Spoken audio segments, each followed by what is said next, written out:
You know what's interesting right now? I think there are a lot of people at companies like Anthropic, OpenAI, SpaceX, Stripe, all of these AI and tech companies, and they spent years being paper wealthy, and suddenly there's a real possibility that wealth becomes liquid.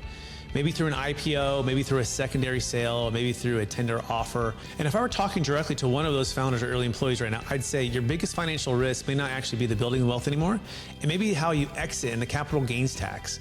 Because what happens if people spend 7, 10, sometimes 15 years focused entirely on growth? They build the company, they increase the value, they raise the capital, they grow equity value, but very few people spend time or enough time thinking about how do I transition this concentrated stock position into long-term freedom without losing a massive chunk to taxes. And this is where people get blindsided because when they wake up one day and suddenly their share are worth 5 million, 20 million, maybe more, but then comes the tax exposure, federal capital gains tax, state tax, net investment tax. And depending on where you live, you could lose close to half of the gain. And that's a shocking amount for a lot of people. And the problem is most people start asking tax questions after the liquidity event already happened. And that's usually too late. So one thing we've talked through with some clients before a sale happens is whether a deferred sales trust could be a fit for their situation. Now, obviously, this is not legal or tax advice for this particular video because every case is different. But conceptually, here's what's interesting. Instead of selling the stock directly yourself, the shares are transferred into a properly structured trust before the sale occurs.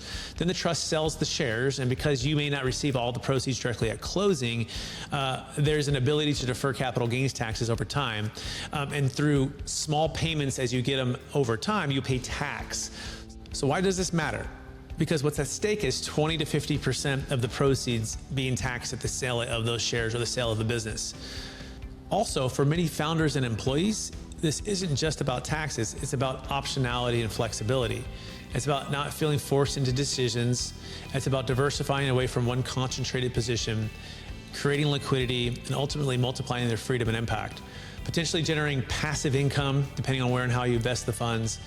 And we believe that truly passive income is to your freedom and impact as compounding interest is to your money.